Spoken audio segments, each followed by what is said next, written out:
Yeah, so welcome to lecture 16, and here I would like to go back to things we have already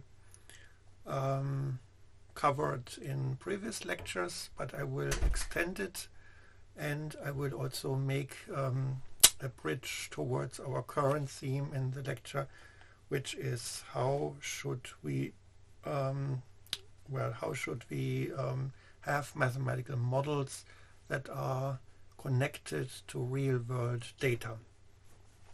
And that's one of the main reasons why I introduce now this lecture 16, which is multi-scale network rule-based stochastic processes. So this will bring together quite a lot of different aspects of the lecture, quite at the end of the lecture period, and I hope you enjoyed. Yeah, so what are we going to do? Remember one thing from our part 1 of the lecture, which was that we discussed how we can structure mathematical models by relational structures like graphs, but also in the end we discussed hierarchical hypergraphs as the most sophisticated relational structure we covered in the lecture. And the reason for covering or for introducing hierarchical hypergraphs is that it solves these two problems we have identified with graph theory, and that is we want very often something that is having more relations than just binary relations, and the second thing was that we want definitely have to have a multi-scale structure. This is also the main example of today. So we want in the end of the lecture discuss a multi-scale epidemiological model. So you will see how that works, and we work towards that example throughout the whole lecture today. Okay, so one of the things of course I will later need to do is I will have to define rule-based systems, but now not just based on a simple classification of types, which we had before, but on a more sophisticated classification, which now uses hierarchical types. So let's go back to our classification problem. Remember this situation. So here a basic object set which is covering all the basic objects of a system is drawn in 2 dimensions. Here on the right hand side it's drawn in 1 dimension, so just as an interval. And on top of it there is a partition which is the classification, so you have different types. Remember, the best example is always to think of the types as chemical species, and then the object set would be something like all the atoms in the world or something like that.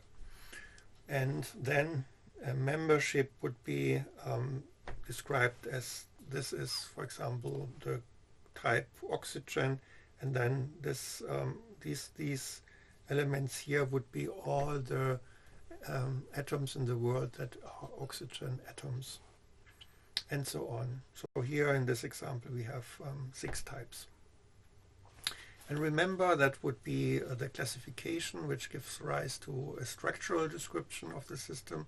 So here the division into chemical species, because the chemical species are the one that will then be able to have transformations, the chemical reactions. And therefore the second goal we had in part 2 of our lecture was that we introduce a rule-based stochastic process which is able to describe the interaction between the different types. But is that always the situation? So is our rule-based description already sufficient to cover all the different stochastic processes which we want to define in the different sciences? And my answer is clearly no. So we have to define some more sophisticated classification scheme. How does that work? So we introduce hierarchical types. So as I just said, the non-hierarchical classification scheme does use hypergraphs, which are the same as bipartite graphs. So if we go back to the previous slide, you see here the classification actually is done as a bipartite graph, because the bipartite graph, as we will have already discussed, is equivalent to a hypergraph. So what is the idea of the hierarchical types? So we have again our basic object set O, and excuse me, and we have the different hierarchy levels L1 up to Lm. So here the hierarchy of levels is assumed to be discrete, as we have always assumed throughout the lecture. Now a type tki, where the first index tells you which is the level of the hierarchy, and the second one is the conventional notation. So you have on the kth level you have different types ti. So tki is a hierarchical type on level k, and it's the ith type on level k. And now this is called a hierarchical type if it satisfies that in the first level you need that every hierarchical type does, so which is then a conventional type on level 1, covers the whole of the object set. That just means that every object actually must be of at least one type. This classification might not be strict. By a strict classification I mean that every object is exactly of one type. This is actually the typical case, but there are also non-strict classification where a basic object can be of several types. So it's a bit like in quantum mechanics, where an object can be at the same time having two classifications. One is that it's a particle, the other classification is that it's a wave. So you see there are also examples from science where classifications are not strict. Then on the higher levels, the hierarchical types now have the following structure. They are from level 2 onwards, they contain as ingredients types from lower levels. So a hierarchical type is, so to speak, a set of types, because it can cover, it can contain types from lower levels. So yeah, that is how we have to imagine hierarchical types. And we will see in the example that this actually makes sense. It is nevertheless interesting just to ask ourselves, how often are actually hierarchical types occurring in mathematical models? And the answer is nearly never. I think people just don't think about this possibility. You have more or less only classical typification in mathematical models. Okay, so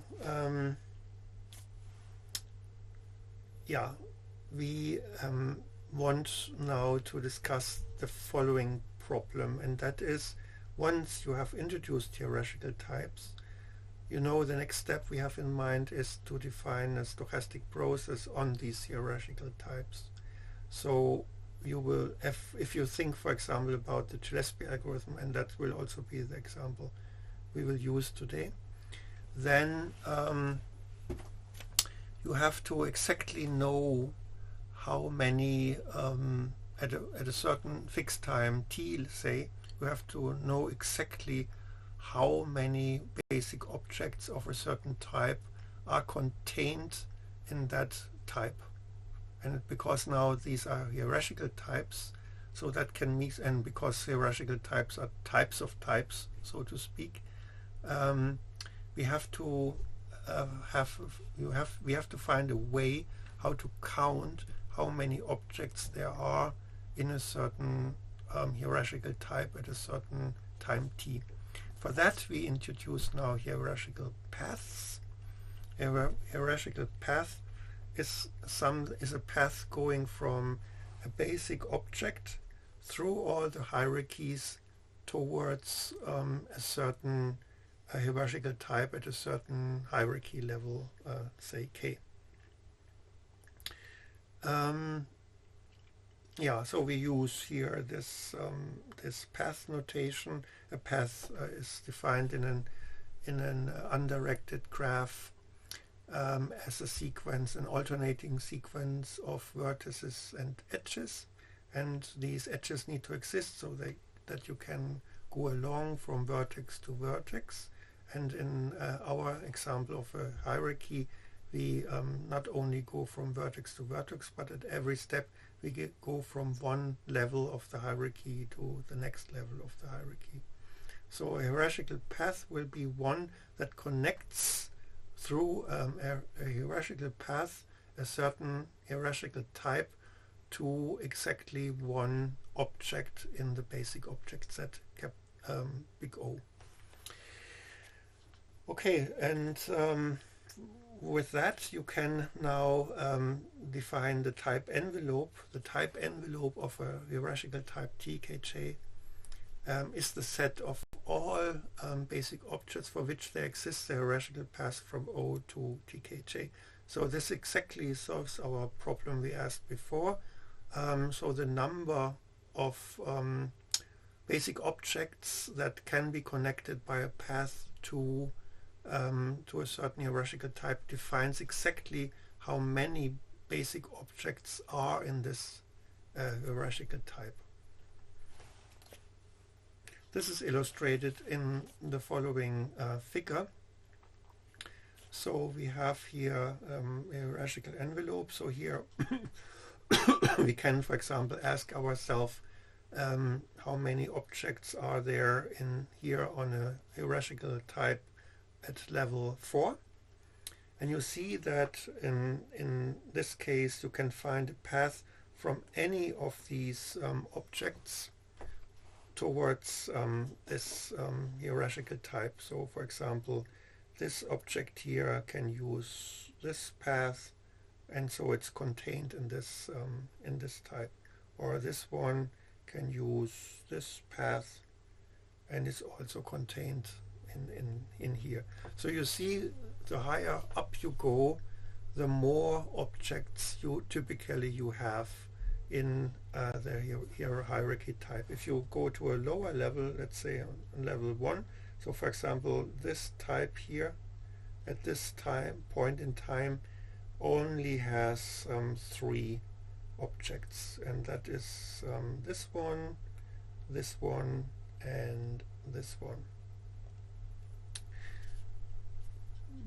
But by inheritance, for example, this one already has these 3 because it has a connection from here. Then it has additional 4 ones because it's connected here, and it has one more object because it's connected here hierarchically. Remember that in a hierarchy, these undirected edges are actually representing a directed binary relation, and that is the set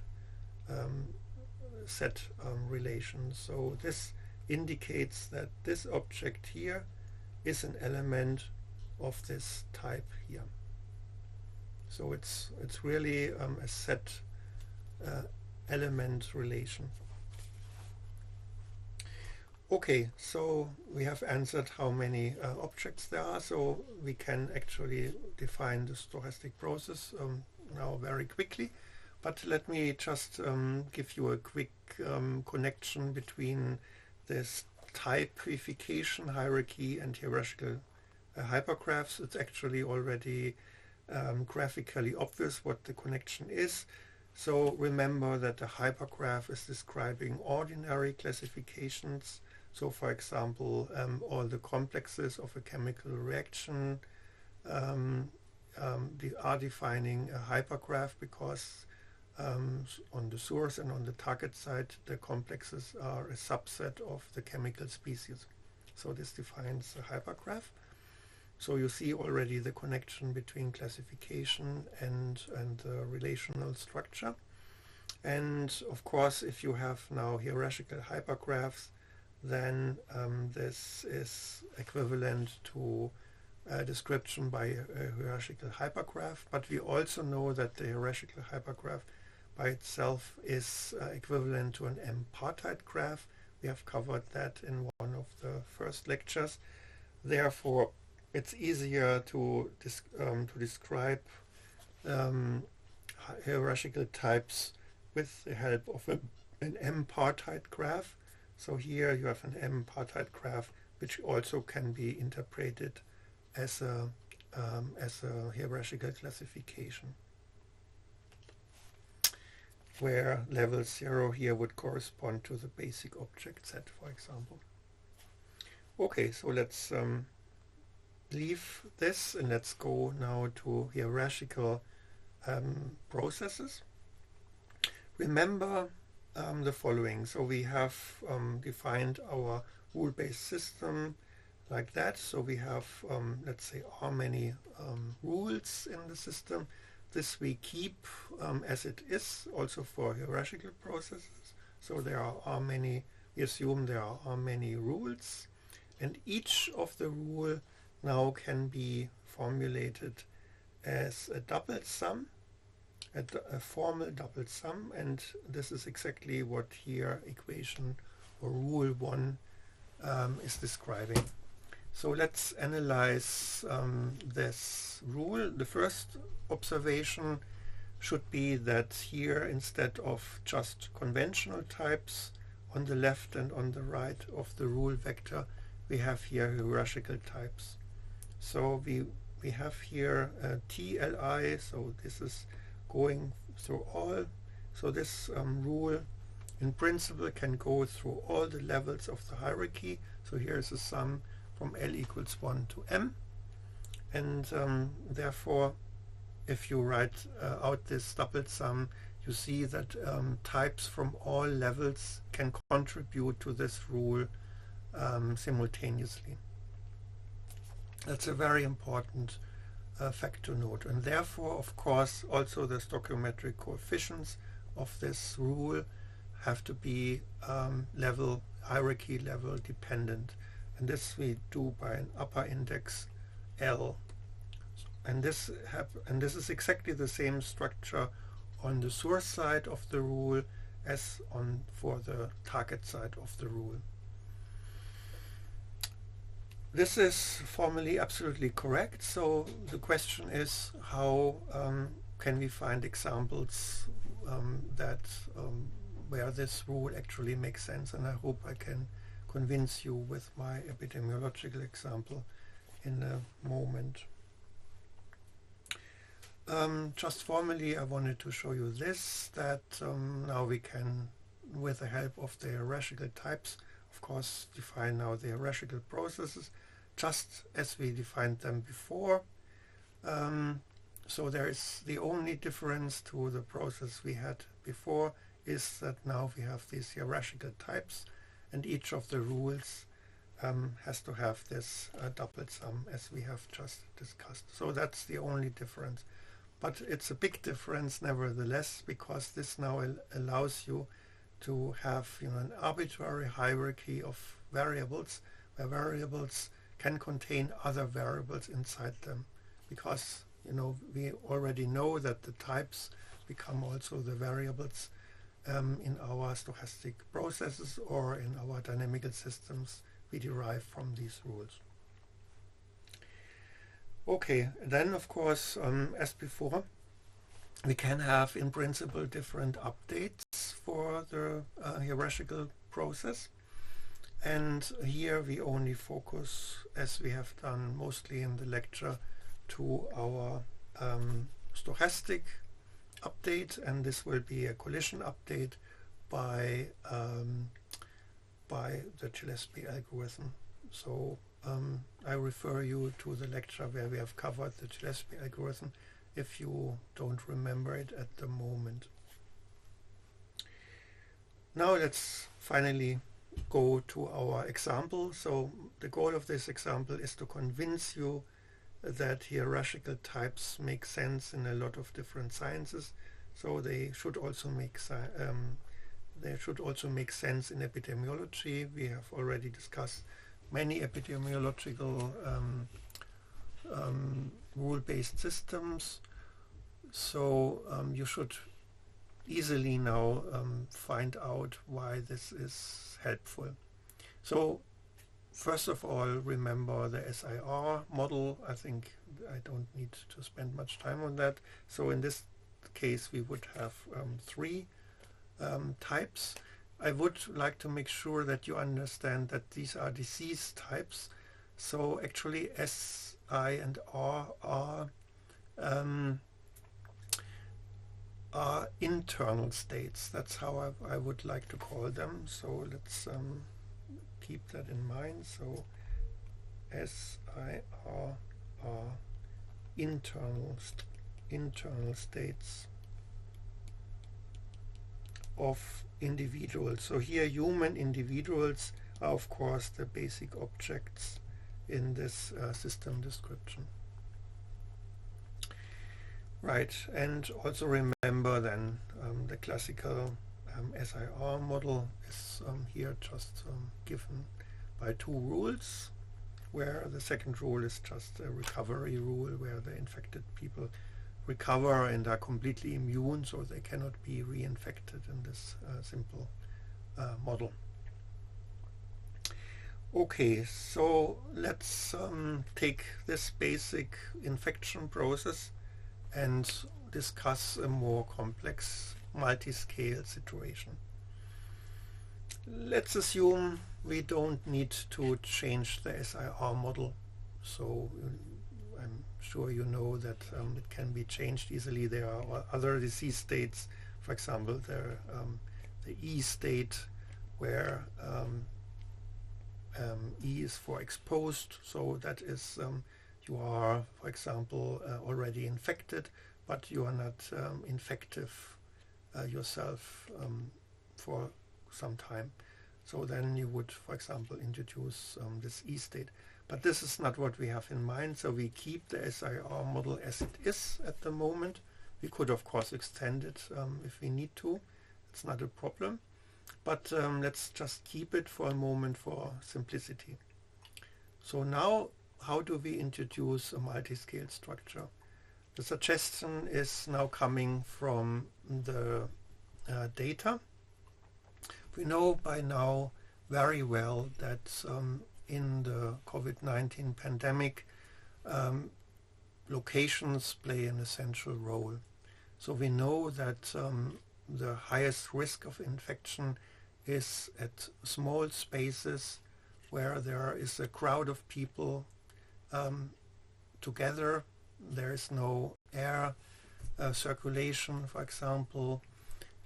So these are the places one should avoid if one doesn't want to get infected. This we take as data input into our classification scheme. So we want to define locations, and we do that in a hierarchical way in the following sense. So look at the following figure. So the basic set in this epidemiological example, as always, is a human population. So you have discrete humans here in some region, for example, or in some, or on a national level. It depends where you draw your system boundaries. In any case, the basic object set contains individuals. And we are dealing only with discrete individuals at the moment. Now, as I said, closed spaces will be the first so-called external classification. So locations are something external to individuals. So in contrast to the internal states, disease states, which are SIR. So these are now drawn in this internal dimension of individuals.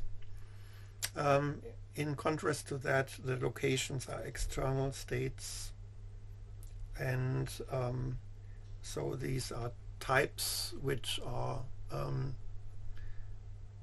describing these locations, and they are in this external sphere of the classification.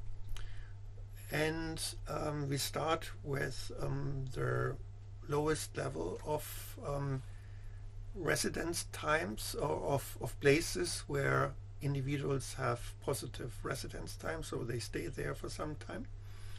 And this might be just, their rooms which are at home, and or their offices when they are working, or their car when they drive to work.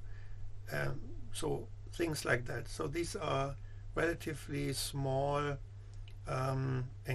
enclosed spaces, and they build all the different ones. They build types of level 1. And you see each individual here can have different locations, because the residence times are shared. So no person is just always at one place, usually at least, maybe in prison or so, but not otherwise. So you have to think about residence times. So if you have multiple links to level 1, this means you have different residence times of different lengths. This length of, so the period of residence times could, for example, be made weights on this typification, but we don't discuss that here. So if you have some residence time, you would have a connection here. But now, of course, you are not always only in closed spaces. So the closed spaces themselves, they are, for example, inside buildings. You are living in an apartment block, for example. So different apartments that they are linked together to a bigger building. And also a factory can be of this type. The factory can have different offices and workspaces. So and also, for example, all the cars with which you drive, they are on certain roads which build the infrastructure. So on level 2, you are here if your apartment is in this, or your car, is a member of this infrastructure or in this building. So you see already how this hierarchy is slowly building up. Okay, so for example, if you walk between two apartments in your building block, then you would not be inside a department, you would be inside this building block. So this is, here you have to think about this as being in a larger building, but not in your department, not in your apartment. So your apartment would already have been accounted for on level 1 of the hierarchy. But if you, for example, go inside a shopping mall from one shop to the other, then and you get potentially infected there, then you have residence time spent here, not in a closed shop, but in this building or in this infrastructure generally. And now the argument goes further from level to level. So sometimes you have to go from the train station to the shopping mall. In this case, you are moving inside the city, but you are not in any of the enclosed spaces further down. So this would be an infection process that takes place in the village, but not in the buildings where you have residence times here, not in the apartments where you have residence times here. And then, you know, you do have also travel, for example, inside the region. So from village to village, for example. So you have even a hierarchy further up where you also have positive residence time. So you spend some of your time there. And also there you can potentially be infected when you travel. But you are not in the bus or in the train, because that has already been encountered there on that level. So this explains now the multi-scale structure by location very well, I think. So you see, you can very nicely incorporate here data, how dangerous certain places are according to what we know, how the virus is transmitted. So this multi-scale structure gives you a very nice way to have a distribution of places where you can get infected with different likelihoods. So how does now the infection process look like? Well, here we have just rewritten the SIR model with the help of the hierarchical types. So you see now we have 3 different hierarchical types. We have a hierarchical type structured by the susceptible, structured by the hierarchy of locations. We have the infectants structured by the hierarchy of locations, and we have the recovered individuals structured by the multi-scale location structure. So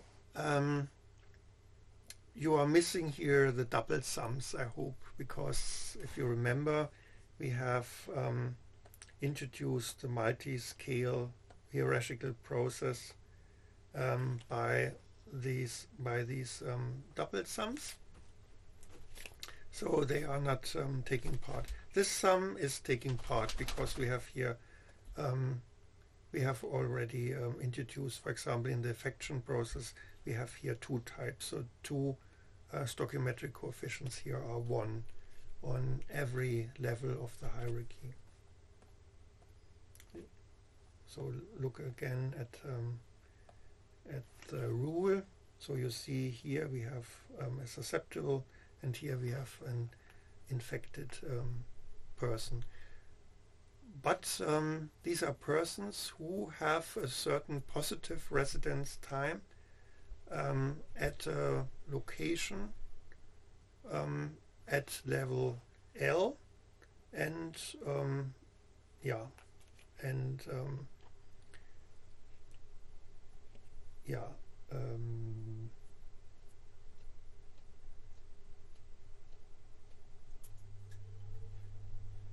there's actually a mistake. I was just thinking, sorry for that. You can actually get rid of the I here, because at every level we have